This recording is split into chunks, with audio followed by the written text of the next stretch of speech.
नहीं हैदर पंजोदा साहब, जलसे के बाद इमरान खान साहब से अडियाला जेल में मुलाकात के बाद निकल रहे हैं, बताइएगा खान साहब को बताया जलसे के हवाले से क्या रद्द-ए-अमल, क्या रिएक्शन, क्या बातें हुई आज बताइएगा ज़रा।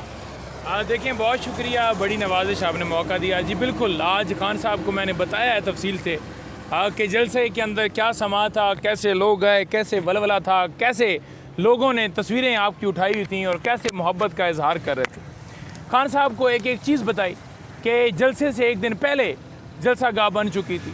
खान साहब को ये भी बताया कि एक दिन पहले ही पूरे पाकिस्तान से लोग आना शुरू हो गए थे और उनको ये भी बताया कि मीलों लंबी लाइनें जो हैं वो लगी हुई थी और आपके चाहने वाले, आपके जो फॉलोअर्स हैं, आपको जो प्यार करते हैं लोग, वो जौक दर जौक उस जलसे के अंदर आ रहे थे। और उनको बताया कि 2 बजे, 2:30 बजे, 3 बजे हमारे जलसे का आगाज़ होना था। तो आवाम इस तरह निकली है, ऐसा लग रहा था कि जैसे इमरान खान साहब अडियाला जेल से बाहर आ रहे हैं और लोगों ने उनका दीदार करना है। हर तरफ रश ही रश था। लोग जो हैं वो जौक दर जौक आ रहे थे। ख़वातीन थी, बुज़ुर्ग थे, बच्चे थे, बूढ़े थे। उन्होंने पूछा किस किस जगह से और किधर किधर से लोग किस अंदाज से आए। तो मैंने कहा जी कि पंजाब से आए, KP से आए, GB से आए, AJK से आए, सिंध से आए और जनाब बलूचिस्तान से आए। और उनको बताया कि वहाँ पर इन लोगों ने लीड किया, जो कि आप सबको पता है कि वहाँ पर ये सदूर बाई नेम उनके नाम लेकर बताया। और खान साहब को ये भी बताया कि जलसे के अंदर जब तकरीरें हुई और जब तकरीरें होनी थी, जब मैंने नात का भी बताया कि मैंने नात पढ़ी है, तो खान साहब बड़ा खुश हुए। बीबी साहबा ने बड़ा पूछा कि कैसी नात पढ़ी, तो मैंने बताया उनको कि बहुत लोगों ने अच्छा कहा कि बहुत अच्छी पढ़ी, नात हमेशा अच्छी होती है, लेकिन आवाज़ की हद तक लोगों ने बड़ी तारीफ़ की। और फिर उन्हें बताया कि मुख्तलिफ़ तकरीरें हुई, अली अमीन गंडापुर साहब का बताया और लाहौर के हवाले से बताया। और जो खान साहब ने पैगाम दिया है वो भी मैं आपके सामने लेकर आया हूँ, वो भी मैंने आपको बताना है कि खान साहब ने आगे क्या पैगाम दिया है इस जलसे के हवाले से। पैगाम से पहले ये बताइएगा कि जब आप ये सारा कुछ, ये तफसीलात जलसे के हवाले से बता रहे थे, खान साहब को रुकावटों के हवाले से बताया, तो खान साहब का इस पर रद्द-ए-अमल क्या था? वो खुश हो रहे थे, वो गुस्से में आ रहे थे जब उनको कंटेनरों का बताया? क्या रिएक्शन क्या था खान साहब का? मैंने जब बताया कि इन्होंने कंटेनर लगाए, वो हंसने लग पड़े ना। आपको पता है जब फस्तायत को करता है बंदा और अपनी चोरी छुपाता है तो अगला बंदा हंसता है ना, उसको होता है कि देखो ना। तो खान साहब मुस्कुरा रहे थे। तो जब बताया उन्हें कि जनाब लोग तोड़कर, रुकावटें तोड़कर वहाँ पहुँच गए और मोटरवे पे भी जैम पैक था और रात, कहते हैं अली अमीन फिर रात लेट क्यों पहुँचे? हमने कहा जी काफ़िला इतना लंबा था, लोग इतने ज़्यादा तादाद में थे कि लोग जो हैं उस काफ़िले के साथ, क्या हर काफ़िला जो निकलता था लोग निकल रहे थे, लोग आ रहे थे, लोग इतनी मोहब्बत कर रहे थे कि वो जानबूझकर उन्होंने शैलिंग का भी बताया। तो खान साहब को शैलिंग का उन्होंने कहा कि वो क्यों किया है? हमने कहा जी कि वो इसलिए उन्होंने की कि जनाब आप 7 बजे के बाद क्यों करें? उन्होंने कहा कि हम कोई मैरिज हॉल के अंदर जलसा कर रहे थे, पहले आप रुकावटें डालें और फिर आप कहें कि जो है ये जलसा जो है ये ओवर टाइम क्यों हो गया। तो लोगों ने जलसा वहाँ पर थोड़ी, अब आप देखते हैं कि जनाब अब 7 बजे आप बंद कर दें और 8 बजे कोई वहाँ पर मैरिज हॉल या कोई ऐसा उसके अंदर कोई शादी थोड़ी हो रही थी, जलसा था।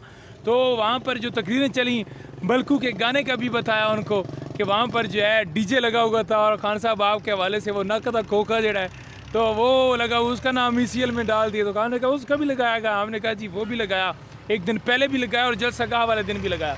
तो खान साहब बड़ा इत्मीनान का इज़हार कर रहे थे, बहुत ज़्यादा खुश थे आप लोगों से कि जिस तरह। फिर वो कह रहे थे कि अच्छा सोशल मीडिया वगैरह पर, हमने कहा जी टीमों ने कमाल कर दिया। आपको पता है इस वक्त हर बंदे ही सोशल मीडिया टीम का मेंबर बना हुआ, हर बंदे ही पोस्टें लगा रहा है। डिजिटल मीडिया वाले थे, दूसरे TV चैनल्स वाले थे। हाँ, ABN का भी बताया कि उसके ऊपर पाबंदी लगी क्योंकि उन्होंने लाइव कवरेज किया। तो खान साहब ने उसके ऊपर गहरी तशवीश का इज़हार किया। उन्होंने कहा कि ये बिल्कुल ज़्यादती है और उन्होंने उनके हक़ में स्टेटमेंट दी। लेकिन जो जलसे के अंदर रौनकें थी, मैंने कहा जी आपकी, कहते चार्ज था क्राउड। हमने कहा जी चार्ज क्या था, ऐसे लोग रिएक्शन दे रहे थे, आपके नारे लगा रहे थे और जब आपकी स्पीच चलाई गई, उस स्पीच के ऊपर जो बैठे हुए लोग थे वो भी खड़े हो गए और हर तरफ आपके नाम की जो सदाएँ हैं ना वो गूंज रही थी और लोग जो हैं आपकी तस्वीरें लेकर, तो जब मैंने तस्वीर कहा ना कि मैंने कहा तस्वीरें पकड़ कर लहरा रहे थे, तो खान साहब जैसे वो स्माइल देते हैं तो उस तरह से उन्होंने स्माइल दी। तो मैंने कहा जी कि आप नेक्स्ट पैगाम क्या देना चाहते हैं? तो उन्होंने कहा जी कि मेरा पैगाम ये है कि जिस तरह आप ये फस्तायत का सामना करते हुए आपने जो है 8 वाले जलसे को कामयाब किया, छापे भी लगे, गिरफ्तारियां भी हुई, रुकावटें भी हुई, सारा कुछ हुआ, लेकिन आप पहुँचे और आप जिस तरह पहुँचे हैं मैं आपसे ये कहता हूँ कि आपने 22 तारीख को हमारा जलसा, क्योंकि हमने दरख्वास्त दे दी है लाहौर में, 22 तारीख को जो जलसा लाहौर हो रहा है, आपने 22 तारीख को जलसा गाह पहुँचना है। जैसे आप पहुँचे हैं और इसी तरह आपने लाहौर जलसा गाह पहुँचना है, क्योंकि हकीकी आज़ादी के लिए आपने निकलना है, कुर्बानी देनी पड़ती है। तो माशाल्लाह जिस तरह आप लड़ रहे हैं, कर रहे हैं, आपको सलाम है। खान साहब ने बहुत इत्मीनान के इज़हार किया और बहुत ज़्यादा सेटिस्फाई हुए। और मैंने बताया कि खान साहब, कौम जो है खौफ के बुत एक दफ़ा फिर तोड़ चुकी है। जिस तरह लोग आए हैं, उन्हें पता था कि रुकावटें हैं, उन्हें पता था रास्ते में गिरफ्तारियाँ हैं, लेकिन निकल रहे थे, आ रहे थे। खान साहब की बॉडी लैंग्वेज, एक्सप्रेशंस, जब आप ये तमाम तर बातें, ये सूरत उनको बता रहे थे, एक्सप्रेशंस क्या थे? क्या उन्होंने मिस किया कल के जलसे को, क्योंकि वो तो अडियाला जेल में बैठे हुए थे? ज़रा मंजर कशी कीजिएगा खान साहब की उस बॉडी लैंग्वेज की। देखिए, सबसे पहले खान साहब आए पिछले दरवाजे से और अचानक रोस्टम के ऊपर आ गए। जो ही उतरते गए हैं, पहली बात ही जलसे वाली की है उन्होंने। तो जब उन्होंने जलसे का जिक्र किया तो हमारे पास तो फिर पूरा माहौल था। स्पीचेस जो की जैसे दबंग तरीके से स्पीचेस की हैं। अली अमीन भाई ने हामिद रज़ा का बताया, शेख वकास का बताया, जितने हमारे स्पीकर्स थे, जैसे खालिद खुर्शीद भाई ने बड़ी ज़बरदस्त स्पीच की, सब ने ही हमने कहा कि सब ने की, लेकिन टॉप पर बहुत ये लोग इन्होंने बहुत ज़्यादा कमाल की थी। हम सब ने अपना अपना हिस्सा डाला। तो खान साहब बड़ा इत्मीनान के इज़हार कर रहे थे कि असल यही हकीकी आज़ादी है, असल यही हकीकी आज़ादी की तरफ पहला कदम है। और जिस तरह से अचकज़ई साहब ने बात की कि ये जो है पाकिस्तान तरीके इंसाफ जो है वो इनकलाब ला सकती है, तो जब ये जुमले भी बताए उनको, तो खान साहब ने कहा, उन्होंने बिल्कुल ठीक कहा है, नो डाउट पाकिस्तान तरीके इंसाफ इनकलाब लाएगी और हम इनकलाब लाएंगे इंशाल्लाह। खान साहब तक अली मीर गंडापुर के जो अल्फाज थे, कंटेंट था तकरीर का, वो पहुंच चुका था। उनको पता था कि अली मीर गंडापुर ने किस जारहाना अंदाज में क्या अल्फाज इस्तेमाल किए।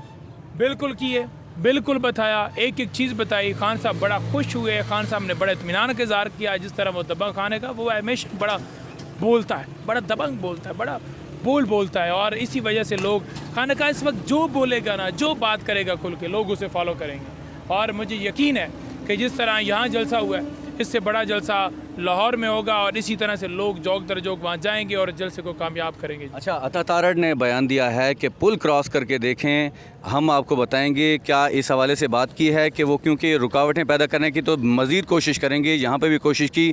वो तो मरियम नवाज़ का वहाँ पे वो वज़ीर आला हैं, तो आपको लगता है कि वो ये जलसा आसानी से करने देंगे? वो मैंने आपको बताया था कि किसी का बाप भी जलसा नहीं रोक सकता, और वही हुआ कि बाप ने फिर तरले किए, बाप ने फिर रिक्वेस्ट की कि ये जलसा 22 वाला आगे करें और 8 पर गया। और जब दूसरी दफ़ा हमने कहा कि अब बाप भी नहीं रोक सकता, तो फिर बाप ने NOC खुद ही दी। तो आप देखेंगे कि इनका बाप जो है वो भी नहीं रोक सकता और जलसा होगा। 15 दिन का अल्टीमेटम दिया गया है गंडापुर साहब की जानिब से कि अगर खान साहब को रिहा ना किया गया तो हम खुद रिहा करवाएंगे। इस अल्टीमेटम के हवाले से खान साहब को बताया गया, क्योंकि ये इस वक्त बहुत ज़्यादा तनकीद हो रही है दूसरी तरफ से आपको। देखिए, बात यह है कि ये केसेस जितने हैं ये सियासी केसेस हैं, ये लीगल केस कोई भी नहीं है। तो जब आप सियासी केस बनाते हैं, लीगल केस नहीं होता और गैर कानूनी गिरफ्तारियाँ करते हैं, तो फिर आवाम अपना हक लेने के लिए सड़कों पर निकलती है, एहतजाज करती है। वो जो हुकूमत होती है मौजूदा, जो जुल्म कर रही होती है, उसके खिलाफ निकलती है और आवाम निकलेगी, अपने हक के लिए निकलेगी। जो आज जुल्म हो रहा है उसके लिए निकलेगी। अच्छा, नहीं मेदर पंजोता साहब, ये बताइएगा कि खान साहब के हवाले से जो 2 केसेस थे नैब के, आपने कहा कि अब वो तकरीबन ख़त्म होते हुए दिखाई दे रहे हैं, तो खान साहब की रिहाई के हवाले से आज क्या समात में हुआ, क्या पेशरफ्त हुई है आज की समात के हवाले से बताइएगा। खान साहब कब तक रिहा हो रहे हैं? देखें, अगर रिहाई की बात की जाए तो खान साहब, क्योंकि ये केसेस झूठे हैं और एक के बाद एक केस बनाते हैं, आज जज ने बड़ा गलत फैसला दिया है। मैं भी जा रहा हूँ प्रेस कॉन्फ्रेंस करने, आप ज़रूर आइए, वहाँ आपके सामने रखूँगा कि आज क्या जुल्म किया गया है। और इस जो आज ऑर्डर पास किया गया है वो आपके सामने मैं तफसीलात रखूँगा। आइए। बहुत शुक्रिया।